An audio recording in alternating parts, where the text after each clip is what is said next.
She just wanted to buy the blue cake with a rocket that her little brother had been dreaming about for months. But when it was time to pay, the recycled coins weren't enough, and she had to return the cake.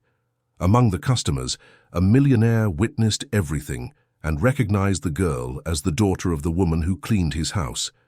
What he discovered afterward moved him to tears and forever changed the fate of that invisible family. If this story interested you, don't forget to subscribe to our channel and tell us from which city you're watching. I promise this will be the best story you'll hear in your life. The cold November wind cut through the streets, drove Detroit like a blade, and 12-year-old Emma Carter felt every bit of it as she stood at the counter of Sweet Dreams Bakery.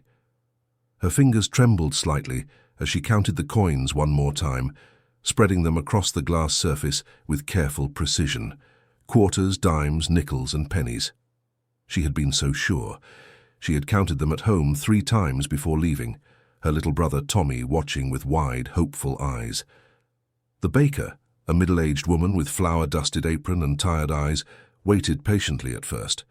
But behind Emma the line was growing. A businessman checked his watch with an audible sigh. A young mother shifted her toddler from one hip to the other. The pressure mounted with each passing second. Emma's heart sank as she reached the final coin. She was $4.73 short. The blue rocket cake sat in the display case like a small miracle. It was exactly what Tommy had described every single night for the past 3 months. Blue frosting, white stars scattered across the surface, and perched on top, a silver fondant rocket ship pointing toward imaginary galaxies. Tommy had seen it in the bakery window back in August, and from that moment it became his entire world. He drew rockets in his notebooks. He talked about astronauts at dinner. He circled his birthday on the calendar and counted down the days. Emma had promised him. She had looked into his 7-year-old face and promised that she would get him that cake. Now she stood there, shame burning in her cheeks as the line behind her grew restless. "I'm sorry," Emma whispered, her voice barely audible. "I thought I had enough." The baker's expression softened, but business was business. "Honey, I wish I could help, but the price is the price." Emma nodded, blinking back tears.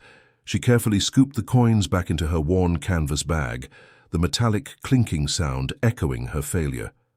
She had spent 2 months collecting aluminum cans from parks, from behind restaurants, from anywhere she could find them. Her hands still bore small cuts from sharp edges. She had walked miles to recycling centers, carrying heavy bags that dug into her shoulders. Every single penny had been earned through sweat and determination, but it wasn't enough. "I understand," Emma said quietly, stepping aside. The businessman moved forward immediately, barely glancing at her. She walked toward the door, her head high despite the crushing disappointment. She had learned early not to show weakness. Their mother had taught them that, even if she had taught them little else that was useful lately. Outside, Tommy waited on the bench, bundled in a coat 2 sizes too big, a hand-me-down from a church donation. His face lit up when he saw her emerge, and that light dimmed instantly when he realized her hands were empty. "Where's the rocket cake?" he asked, his voice small and confused. Emma knelt, down in front of him, forcing a smile that felt like it might crack her face. "There's been a change of plans, buddy. I found out about an even better surprise waiting for us at home. A special surprise cake." Tommy's lower lip trembled. "But you promised the rocket cake. You said we would get it today." "I know. And we will have something even better. Trust me, okay?" Emma's throat tightened. She hated lying to him. She hated that she had to. Tommy didn't argue, but his silence was worse than any tantrum. He simply nodded and took her hand, his small fingers cold even through his mittens. They began the long walk home. The bus fare was $2 each, and Emma had already calculated that they needed to save that money for something more essential. Food, the heat bill, anything but a luxury like public transportation. Inside the bakery, among the customers, one man had watched the entire scene unfold with unusual attention. Richard Thornton was 74 years old, a man whose tailored wool coat and polished leather shoes spoke of wealth accumulated over decades. He came to this bakery once a week, a small ritual, that kept him connected to a Detroit that was rapidly disappearing beneath gentrification and corporate towers. He had noticed the girl immediately, not because of the transaction, but because of what she wore. Pinned to her faded denim jacket, barely visible beneath her scarf, was a military medal. Not a common one, not something a child would typically possess. It was a bronze star, a commendation for heroic or meritorious achievement in combat. The distinctive ribbon, red with a thin vertical blue stripe bordered by white, was unmistakable to someone who had served. Richard said nothing. He simply observed as the girl walked away with quiet dignity, her brother's hand clasped in hers. When his turn came at the counter, he pointed to the blue rocket cake. "I'll take that one." The baker boxed it carefully, and Richard paid without comment. Then, instead of heading to his car, he followed the children at a discreet distance. They walked for blocks, past closed storefronts and chain-link fences, past murals painted on brick walls and empty lots where buildings once stood. The children never complained, never slowed their pace, though the little boy had to take 2 steps for every one of his sisters. Richard kept his distance, his expensive shoes clicking against cracked sidewalks. He told himself he was simply curious, that he wanted to understand, but deep down, he knew it was more than that. The medal haunted him. Where had a 12-year-old girl gotten a bronze star? The children stopped at a street market, a collection of folding tables and makeshift stalls where people sold whatever they could to make ends meet.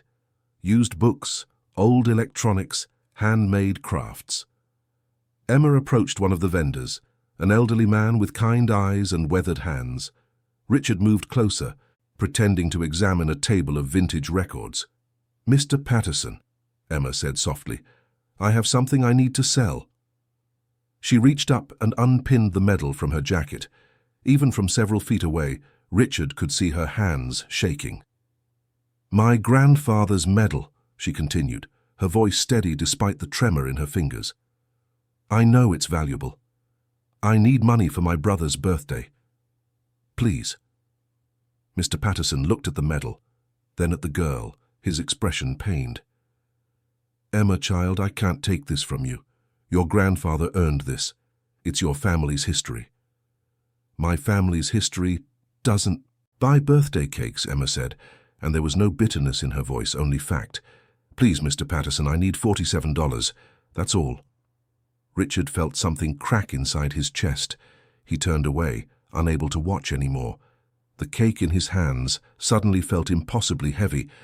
Mr. Patterson was still trying to refuse when Richard walked away, heading back toward his car. But he didn't go home. Instead, he sat in the driver's seat, the cake beside him, and stared at nothing.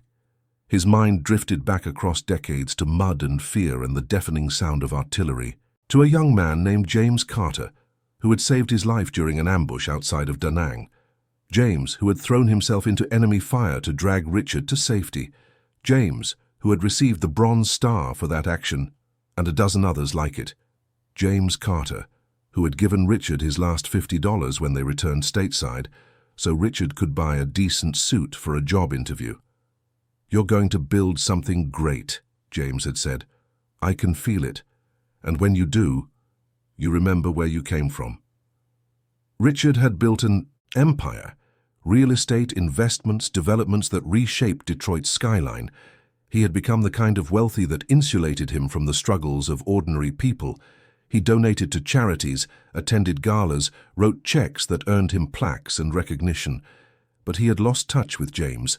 Life had pulled them in different directions, and now, seeing that medal on a child's jacket, Richard realized with crushing certainty that James was gone, and his family, his granddaughter, was trying to sell his legacy for a birthday cake. Richard opened the glove compartment and pulled out an old photograph he kept there, one of the few personal items he carried. It showed 2 young soldiers, arms around each other's shoulders, grinning despite the hell surrounding them. Richard and James, brothers forged in fire. He looked at the cake. He looked at the photograph, and he made a decision. Richard started the car and drove slowly through the streets, following the route he had seen the children take. It took him 20 minutes to find the building, a rundown apartment complex with peeling paint, and a front door that didn't quite close properly. He watched as Emma and Tommy disappeared through the entrance, descending a set of concrete steps that led to a basement-level unit. He sat in his car for a long moment, gathering his thoughts. Then he took the cake and followed them. The basement apartment was exactly as he had feared. He could see through a small window near the ceiling that the lights inside flickered with faulty wiring. Damp stains marked the walls, the kind of place that no child should have to call home. Richard knocked on the door. Inside, Emma froze. They never had visitors. Her mother was at work, wouldn't be home for hours. She had been in the middle of heating a can of soup on their unreliable hot plate, trying to make it stretch for 2 servings. "Who is it?" she called out, her voice wary. "My name is Richard Thornton. I was at the bakery earlier. I believe you left something behind." Emma's heart raced. She approached the door slowly, peering through the peephole. She saw an elderly man in an expensive coat, holding a familiar white bakery box.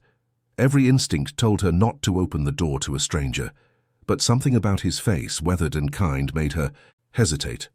And that box. That box held Tommy's dream. She opened the door a crack, the chain lock still engaged. "I didn't leave anything behind," she said carefully.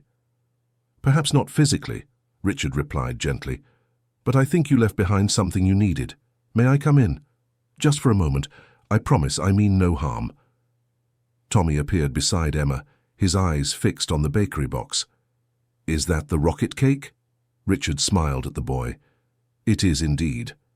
And I believe it belongs to you." Emma's mind raced. This didn't make sense. Why would a stranger buy the cake and bring it to them?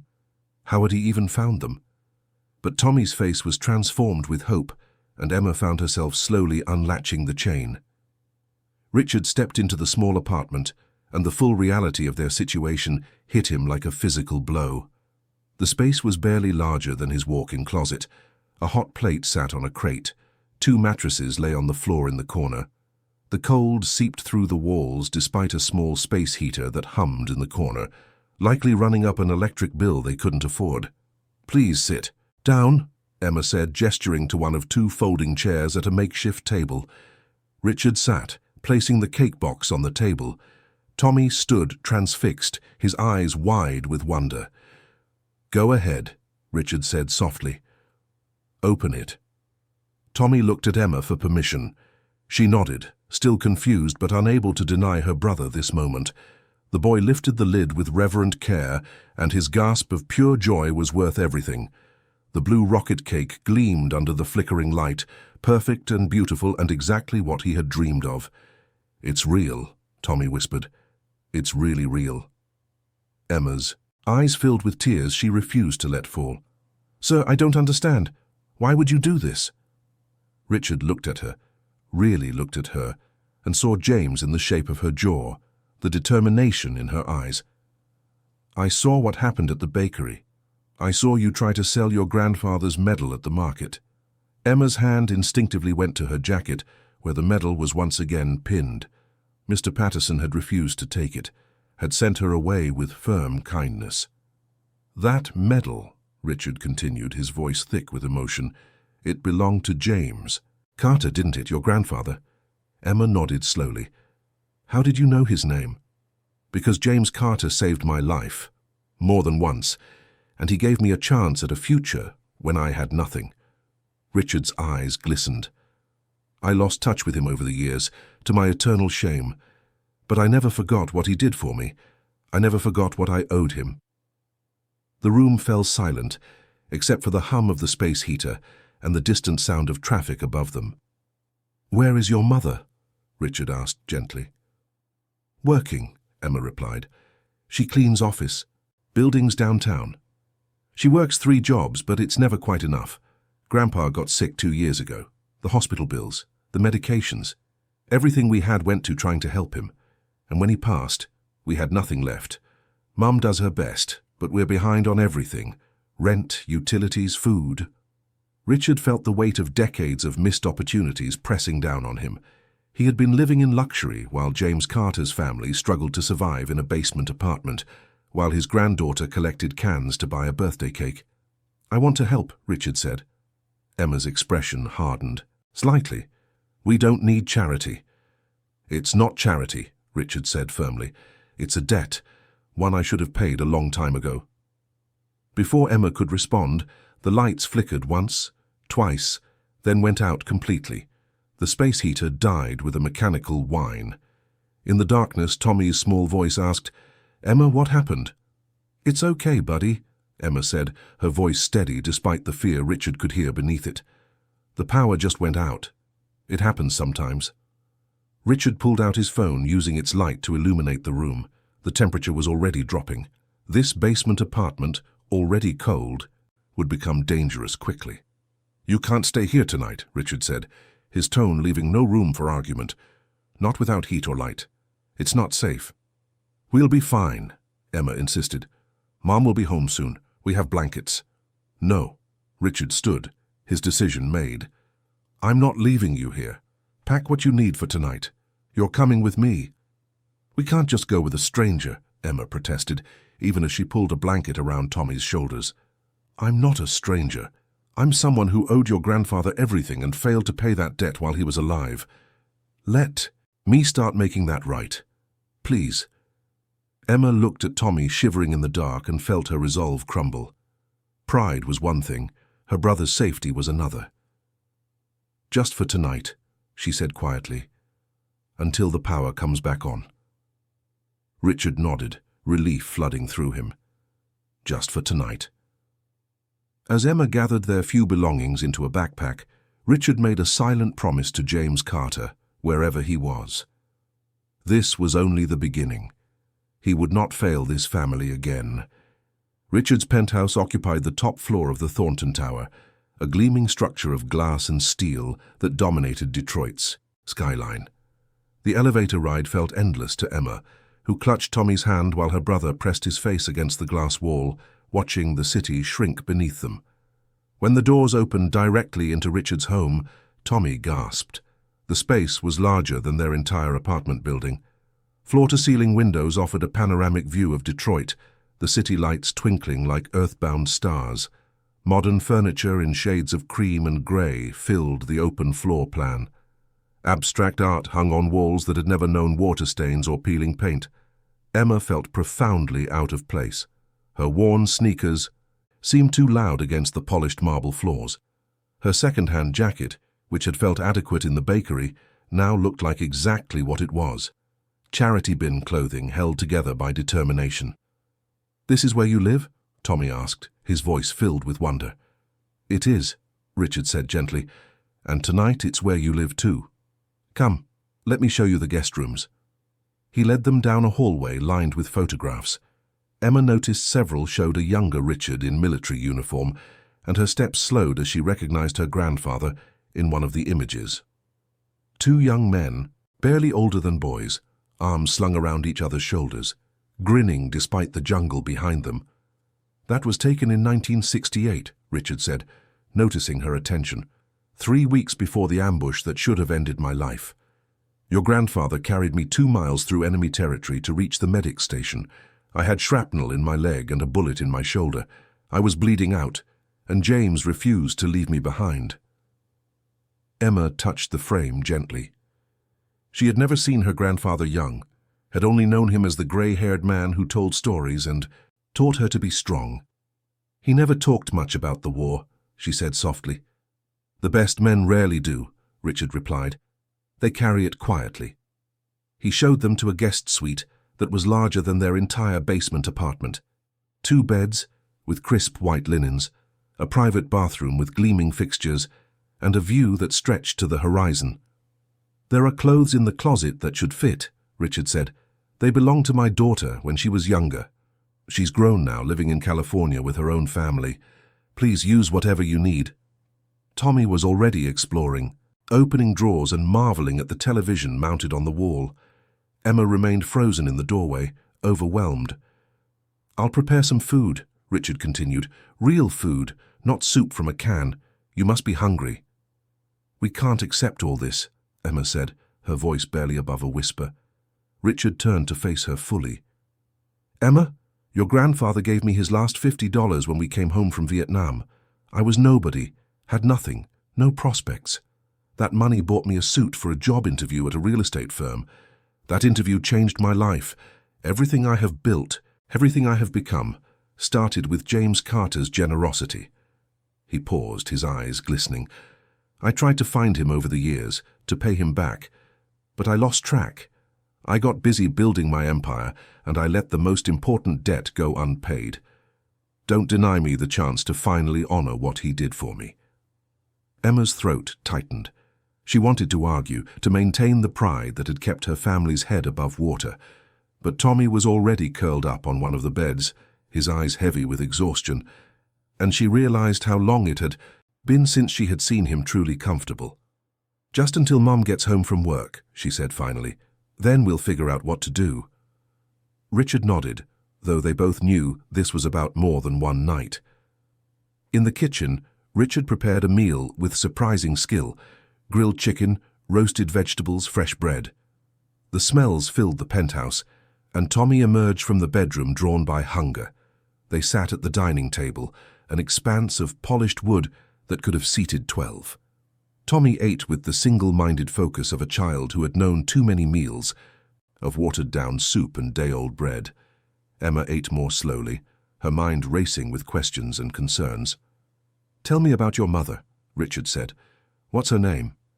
"Sarah," Emma replied. "Sarah Carter. She works as a cleaner for 3 different companies, office buildings mostly. She leaves at 5 in the morning and doesn't get home until after 8 at night, sometimes later." "And your father?" Emma's expression hardened slightly. "Gone. Left when Tommy was a baby. We don't talk about him." Richard nodded, understanding that some wounds were too fresh to probe. "Your grandfather, James. When did he pass?" 8 months ago, Emma said, and her voice cracked slightly despite her efforts to remain composed. "He got sick. Cancer. The treatments were expensive and we didn't have insurance. Mom sold everything we had, but it wasn't enough. He spent his last weeks in our apartment because we couldn't afford the hospital anymore.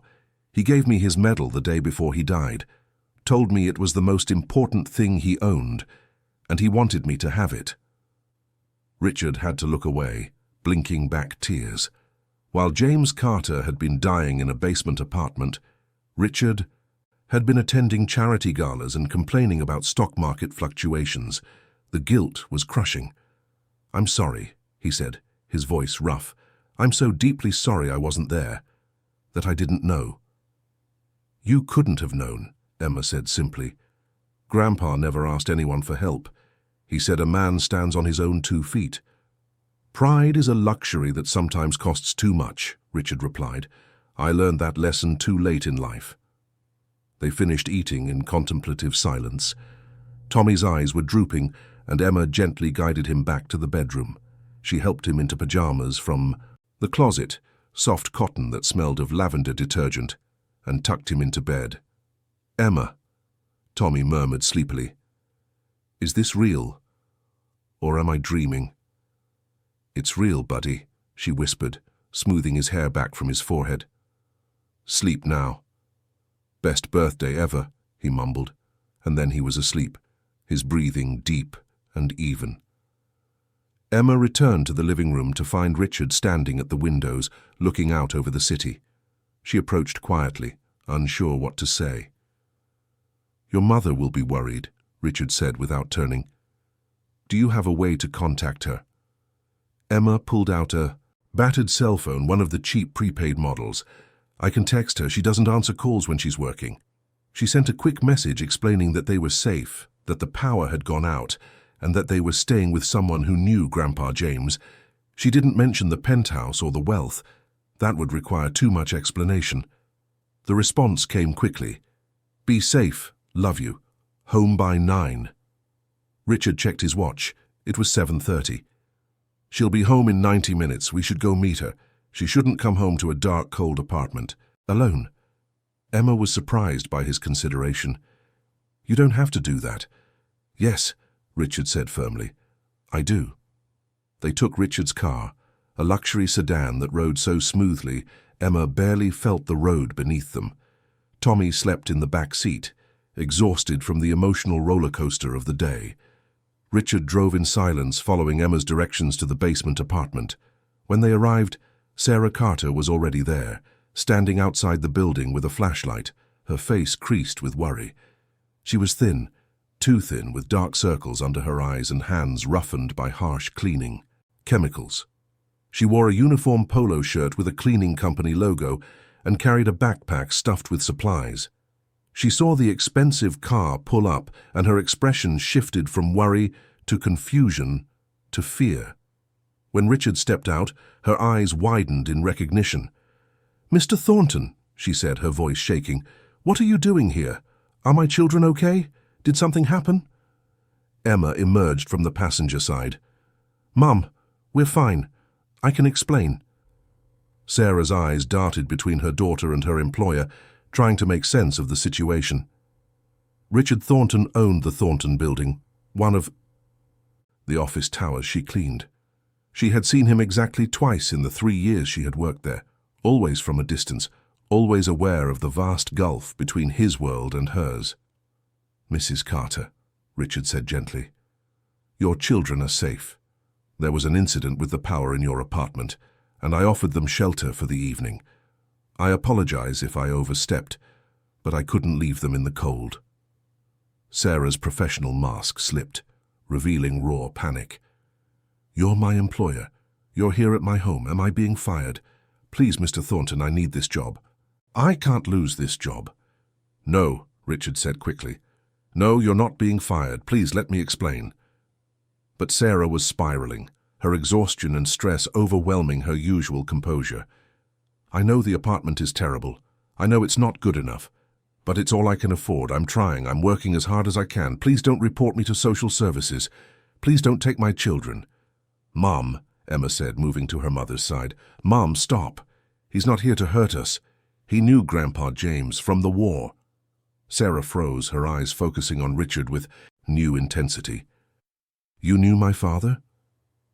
"James Carter saved my life," Richard said simply, "more than once, and I owe him a debt I can never fully repay, but I would like to try." Sarah's legs seemed to give out, and she sat heavily on the concrete steps leading down to their apartment. Emma sat beside her, taking her mother's cold hand. "I don't understand," Sarah whispered. Richard sat on the step below them, making himself physically lower, less threatening. "Today, I saw your daughter try to buy a birthday cake for her brother. She didn't have enough money. I saw her try to sell your father's Bronze Star medal to make up the difference, and I realized that, while I have been living in comfort, James Carter's family has been struggling to survive. That ends now." "We don't need charity," Sarah said, echoing her daughter's earlier words. "It's not charity," Richard replied. "It's justice. It's paying a debt long overdue. Your father gave me my start in life, and I abandoned him when he needed me most. I can't change the past, but I can change the future." Sarah looked at him with eyes that had seen too much hardship, too much disappointment. "What are you offering?" "First, you can't stay here. This apartment is unsafe. The wiring is faulty, the heating inadequate, the structure unsound. I own several properties with vacant units. Good units, safe units, in decent neighborhoods. You'll move into one immediately. No rent until you're back on your feet." Sarah started to protest, but Richard held up a hand. "Second, the medical debts from your father's care. I'll handle them, all of them. You shouldn't be crushed under that weight." "That's over $40,000, Sarah said, her voice breaking. "I spend more than that." "Yon art I never look at," Richard said bluntly. "Money I have. Time with your father I can never get back. Let me do this." Sarah covered her face with her hands, and her shoulders shook with silent sobs.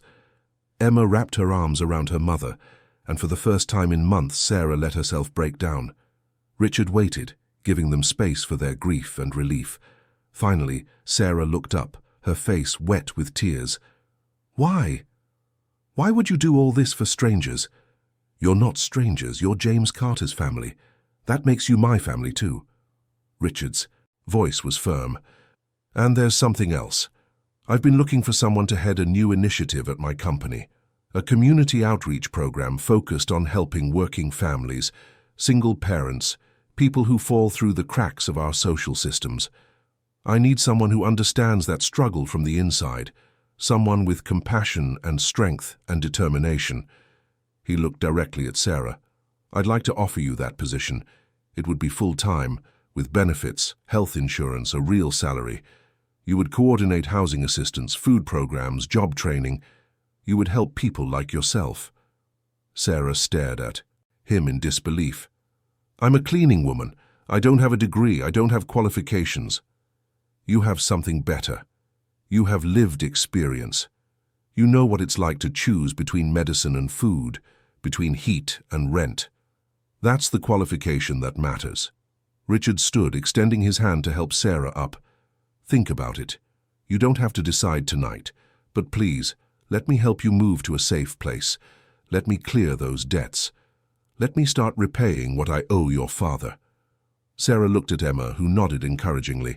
She looked at the dark apartment. Behind her, cold and dangerous. She thought of Tommy, sleeping peacefully in a warm bed for the first time in months. Okay, she whispered. Okay. The next 3 months passed in a blur of change. Richard was true to his word on every count. The Carter family moved into a 2-bedroom apartment in a renovated building in a neighborhood with trees and parks. The medical debts disappeared as if they had never existed. Sarah began her new job, discovering she had a talent for organizing and advocating that she had never had the chance to develop. Emma returned to school with new clothes and a backpack that didn't have holes.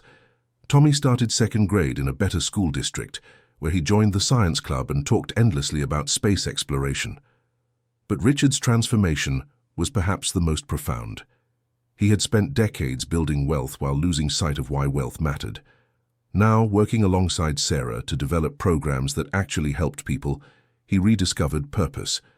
The old building where the Carters had lived was purchased by Richard's company. Instead of tearing it down for luxury condos, he renovated it into transitional housing for single mothers. The basement apartment, where Emma and Tommy had shivered, was transformed into a community kitchen and food pantry. On the day of the grand opening, 6 months after that cold November afternoon in the bakery, the building gleamed with fresh paint and new windows. A sign above the door read Carter House in honor of James Carter, veteran and hero. Inside, the community kitchen smelled of fresh bread and hope. Sarah coordinated volunteers, while Emma helped distribute food to families who reminded her of her own. Tommy, wearing a junior volunteer badge, carefully arranged donated toys for younger children. Richard worked the serving line, ladling soup and listening to stories. An elderly woman thanked him with tears in her eyes. A young mother asked about job training programs. A teenager inquired about tutoring services. Each person received not just food, but dignity.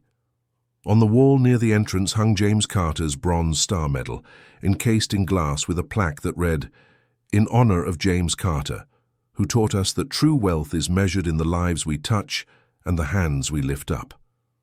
Emma stood before it during a quiet moment, her reflection ghosting over the medal's surface. "He'd be proud of you," Richard said, coming to stand beside her. "I think he'd be proud of all of us," Emma replied. "You honored your debt to him. You changed our lives." "You changed mine," Richard said. "I was rich but empty. Your family reminded me what matters. Your grandfather's final gift to me wasn't that $50 all those years ago. It was you, walking into that bakery with your head held high, trying to buy your brother a dream." A young woman approached the counter, hesitant and ashamed, clearly struggling with whether to ask for help. Emma recognized that, look, she had worn it herself not so long ago. Emma moved to greet her with a warm smile. "Welcome to Carter House. You don't need to explain anything. You don't need to prove you deserve help. You're here, and that's enough. What can we get for you today?" The woman's shoulders relaxed and she managed a grateful smile. Richard watched Emma work, seeing James Carter in every compassionate gesture, every moment of understanding. The debt could never be fully repaid, but in this room, in this moment with this family he had found and this community they were building, together he felt closer to his old friend than he had in decades. Tommy appeared at his side, tugging on his sleeve. "Mr. Richard, can you help me reach the top shelf? There's a rocket ship toy up there for a kid who just came in. Richard smiled and lifted the boy up. Tommy grabbed the toy, a silver rocket ship that caught the light, and ran to deliver it to a wide-eyed child who looked like he hadn't smiled in a long time. Sarah joined them, wiping her hands on her apron. "We're running low on bread. I'll put in an order for tomorrow." "Make it double," Richard said. "Word is spreading, we'll need more." "We'll need more volunteers too," Sarah added, "and maybe we should look into expanding the tutoring program Emma suggested." "Consider it done," Richard replied. They stood together, this unlikely family bound not by blood but by sacrifice and second chances, watching as Carter House fulfilled its purpose. Outside, snow began to fall, soft and clean, covering the city in white. But inside there was warmth and food and hope. Emma thought about that day in the bakery, counting coins that weren't enough, trying to buy a simple blue cake with a rocket on top. She had felt so small then, so powerless. She hadn't known that her grandfather's legacy would reach across decades to save them, that a stranger would become family, that trying to give her brother one perfect birthday would transform all their lives. The rocket cake had been eaten long ago, but the dream it represented had grown into something far bigger, a place where people didn't have to choose between dignity and survival, where children could be children, where a 12-year-old girl didn't have to sell her grandfather's medal to buy love. As the evening drew to a close, and the last families departed with full bags and fuller hearts, Richard locked the door and turned to face Sarah, Emma, and Tommy. "Thank you," he said simply, "for letting me be part of this, for letting me finally come home." Sarah hugged him, this man who had been a stranger and was now family. Emma joined the embrace, and Tommy wrapped his arms around all of them. Outside, Detroit glittered in the winter night, a city of struggle and survival, of loss and redemption. And in one small corner of that vast urban landscape, in a building that had once housed despair, hope had taken root and was growing strong.